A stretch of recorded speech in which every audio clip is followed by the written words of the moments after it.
बिस्मिल्लाहिर्रहमानिर्रहीम, अस्सलाम वालेकुम। आज हमने चैप्टर नंबर 6 के न्यूमेरिकल्स करने हैं और न्यूमेरिकल नंबर है 6.7 यानी 7वां न्यूमेरिकल। तो सबसे पहले इसकी स्टेटमेंट देखें। A man pools a block with the force of 300 Newton. एक आदमी एक ब्लॉक को पुल कर रहा है, कितनी फोर्स के साथ? 300 न्यूटन। तो यहाँ पर हमारे पास फोर्स कितनी आ गई? 300 न्यूटन। उसके बाद अरे थ्रो 50 मीटर इन 60 सेकंड, और कहाँ तक जी इसको खींच रहा है? 50 मीटर तक, 50 मीटर तक उसने उस ब्लॉक को खींचा। तो हमारे पास डिस्टेंस कितना आ गया? 50 मीटर। और यहाँ तक खींचने में इसको कितना टाइम लगा? 60 सेकंड। फाइंड हमने क्या करना है? पावर को। तो सबसे पहले जी हमने पढ़ा यहाँ पर फॉर्मूला। पावर का फॉर्मूला हमारे पास होता है power equal to work over time. अब डाटा के मुताबिक हमारे पास ना यहाँ पर वर्क है और ना बल्कि टाइम दिया हुआ है, अलबत्ता वर्क नहीं है। तो सबसे पहले जी एस हमें पता है, हमने वर्क का फॉर्मूला पढ़ा था एफ एस।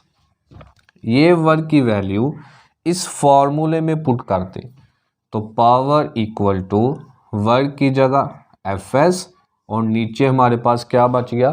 टाइम। अब है F S.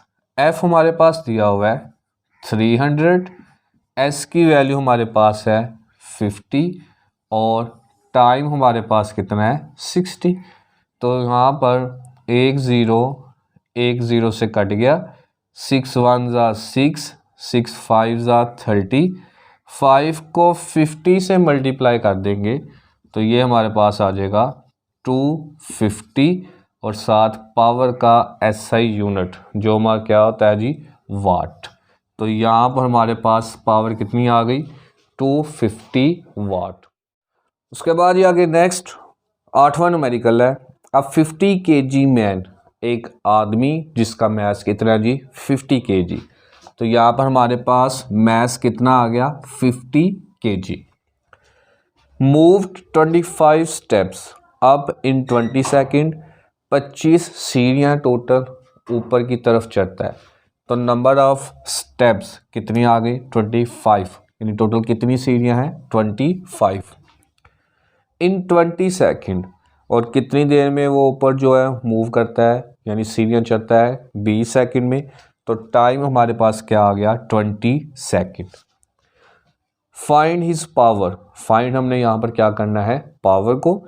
If each step is 16 centimetre high, अगर एक स्टेप की जो हाइट है वो कितनी है? 16 सेंटीमीटर। तो height of one step, height को किससे रिप्रेजेंट करते हैं? एच से। कितनी है जी? 16 सेंटीमीटर। फाइंड हमने किसको करना है? पावर को। तो हम जानते हैं कि पावर का फॉर्मूला क्या होता है जी? Power equal to work over time. अब वर्क का फॉर्मूला क्या होता है? वर्क हमारे पास आया जी एज, वर्क की वैल्यू होती है एफ एस, लेकिन अगर वो डिस्टेंस हॉरिजॉन्टली हो तो हम उसको कहते हैं एफ एस। अब यहाँ पर डिस्टेंस क्या है? वर्टिकली, यानी वो सीढ़ियाँ जा रहा है तो ऊपर की तरफ मूव कर रहा है, हाइट पर जा रहा है, तो अब डिस्टेंस वर्टिकली है, तो हम यहाँ पर अब लिखेंगे एफ एच। तो पावर का फॉर्मूला बन गया जी एफ एच ओवर टाइम। अब हमारे पास हाइट भी मौजूद है, हमारे पास टाइम भी मौजूद है, लेकिन हमारे पास एफ नहीं है। तो जब भी बॉडी ऊपर मूव करता है हाइट पर, तो जो फोर्स है वो किसके इक्वल होती है? बॉडी के वेट के। और वेट का फॉर्मूला क्या होता है? M G. तो यहाँ पर हमारे पास मैस उसने दिया हुआ है 50 और जी की वैल्यू फिक्स होती है 10। इसको मल्टीप्लाई कर देंगे तो हमारे पास क्या आ जाएगा? 500 न्यूटन। जी यहाँ पर लिख लें 10 ms माइनस 2। अब हमारे पास हाइट है वन स्टेप की, जबकि टोटल वो कितनी सीढ़ियाँ चढ़ता है? 25। तो 25 स्टेप की हाइट क्या होगी, h इक्वल टू 25, इसको मल्टीप्लाई कर दे हाइट ऑफ 1 स्टेप। तो हाइट ऑफ 1 स्टेप कितनी है यहाँ पर 16, तो 25 को किससे मल्टीप्लाई कर दिया 16 से। तो 25 को 16 से मल्टीप्लाई करेंगे, हमारे पास आ जाएगा जी 400 सेंटीमीटर। हाइट का स्टैंडर्ड यूनिट क्या होता है मीटर, सेंटीमीटर को मीटर में कन्वर्ट करना है, तो इसको डिवाइड कर दे 100 पे। 100 पे डिवाइड करेंगे तो ये हमारे पास आ जाएगा 4 मीटर। अब जी वैल्यू पुट कर दें, power equal to F H over T. F की वैल्यू हमारे पास 500, हाइट हमारे पास 4 और टाइम की वैल्यू हमारे पास कितना जी 20, ये आ गया 20। 0 0 से कट गया, 2 1 ज़ा 2, 2 2 ज़ा 4, इस 2 को 50 से मल्टीप्लाई कर देंगे तो हमारे पास आंसर आ जाएगा 100 वाट। तो इसकी पावर कितनी बन गई 100। न्यूमेरिकल है 6.9। तो स्टेटमेंट देखें जी, calculate power of a pump. क्या हमने कैलकुलेट करना है पावर को, तो हमने यहाँ पर क्या फाइंड करना है जी P, यहाँ पर हमने फाइंड करना है। उसके बाद आगे है जी which can lift 200 kg of water, जो कि पानी जिसका मैस कितना है 200 kg। तो यहाँ पर हमारे पास मैस कितना आ गया 200 kg। Lift a height of 6 metre in 10 second, 6 metre height तक उस पानी को कितने टाइम में उठाया जाता है जी 6 सेकेंड तक। तो हाइट हमारे पास आ गई 6 मीटर, टाइम हमारे पास कितना आ गया 10 सेकेंड। फार्मूले में जी का यूज़ होगा तो हम यहाँ पर जी का वैल्यू भी लिख लेते हैं 10 ms-2। तो हमारे पास जी की वैल्यू कितनी आ गई 10 ms-2। अब जी हमने पावर का फार्मूला पढ़ा है, power equal to work over time, as work equal to F, और चूंकि अब डिस्टेंस वर्टिकली फॉर्म में है तो क्या आ जाएगा एफ एच। तो हमारे पास यहाँ पर पावर का फार्मूला बन गया एफ एच ओवर टी।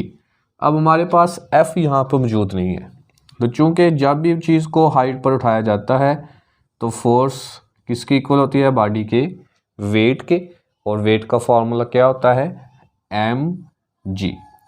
तो मैस हमारे पास यहाँ पर दिया हुआ है 200, जी की वैल्यू 10, ये कितना बन जाएगा 2000 न्यूटन।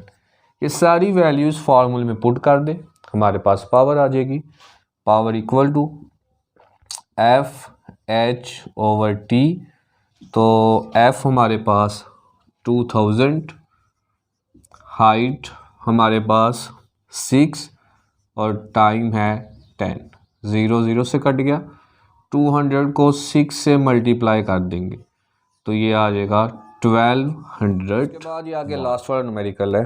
तो स्टेटमेंट दी हुई है एन इलेक्ट्रिक मोटर, एक बिजली से चलने वाली मोटर है, ऑफ 1 HP, यानी इसकी जो पावर है वो कितनी है 1 हॉर्स पावर।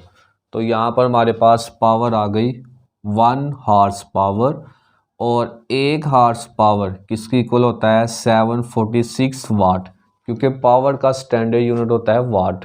तो हमने हॉर्स पावर को किस में कन्वर्ट करना है वाट में, तो 1 हॉर्स पावर में 746 वाट होते हैं, तो पावर इक्वल टू 746 वाट।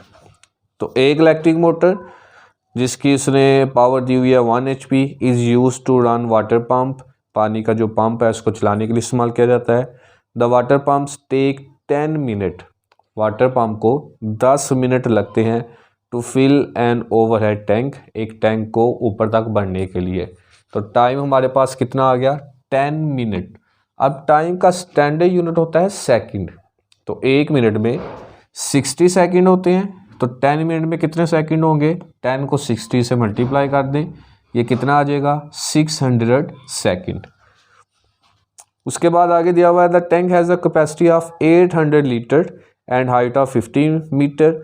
जो टैंक है उसकी कैपेसिटी कितनी है जी 800, और हाइट कितनी है उसकी, जमीन नीचे से मोटर से ऊपर टैंक तक की जो हाइट है वो कितनी है 15 मीटर। तो चूँकि 1 लीटर 1 kg के बराबर होता है, तो यहाँ पर 1800 लीटर इक्वल आ जाएगा 1800 kg यानी किलोग्राम। हाइट हमारे पास है 15 मीटर। दो चीज़ें हमने फाइंड करनी है, एक वर्क और एक परसेंटेज एफिशिएंसी। तो सबसे पहले वर्क को फाइंड करते हैं। वर्क पावर वाले फार्मूले से, वर्क ओवर टाइम, टी यहाँ पर डिवाइड है, इधर आकर हो जाएगा मल्टीप्लाई। तो पावर हमारे पास 746, टाइम हमारे पास, इन दोनों को मल्टीप्लाई करेंगे तो हमारे पास आ जाएगा 447600 और साथ में इसका SI unit which is joule.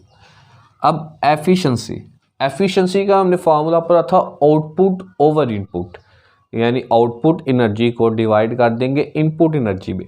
अब इनपुट क्या है, जो हम किसी मशीन पर काम करते हैं, और आउटपुट क्या है, जो बदले में मशीन हमारे लिए काम करती है। अब हमने जो मोटर है उसको इलेक्ट्रिक सप्लाई की, बिजली सप्लाई की, ये हो गया इनपुट। बदले में मोटर ने क्या किया कि नीचे से, यानी जहाँ तक वो बोर्ड जिसे हम कहते हैं कि जहाँ तक हमने पानी का बोर्ड करवाया हुआ है, या समुंदर से या ज़मीन के नीचे से जो टैंक है वहाँ तक पानी को पहुँचाया। अब इस दौरान क्या हुआ कि पानी की पोजीशन चेंज हुई, नीचे ज़मीन से टैंक तक पानी गया, पानी की क्या चेंज हुई, पोजीशन चेंज हुई। तो इसका मतलब है जो पोजीशन चेंज है तो क्या, कौन सी एनर्जी होती है, पोटेंशियल एनर्जी। अब जो आउटपुट हुआ है वो किस फॉर्म में हुआ है, in the form of potential energy. तो आउटपुट हमारे पास पोटेंशियल एनर्जी, और इनपुट जो हमने उस पर वर्क किया, जो अभी हमने वैल्यू फाइंड की है 447600। तो यहाँ पर पोटेंशियल एनर्जी को फाइंड कर लेंगे। पोटेंशियल एनर्जी का फार्मूला होता है mgh। m हमारे पास 800, g की वैल्यू 10, और हाइट हमारे पास यहाँ पर कितनी है जी, 15। तो इसको मल्टीप्लाई किया तो हमारे पास क्या आ गया, 1 2 0 0 0 एंड 0। और पोटेंशियल एनर्जी है, एनर्जी का SI यूनिट क्या होता है जी, जूल। अब जी percentage efficiency equal to output over input multiply by 100। Output ये हमारे पास, इनपुट हमारे पास है जी 447600 मल्टीप्लाई बाय 100। 2 0 इन 2 0 से कट गए, इन दोनों को डिवाइड कर दें तो हमारे पास आंस आ जाएगा 26.800।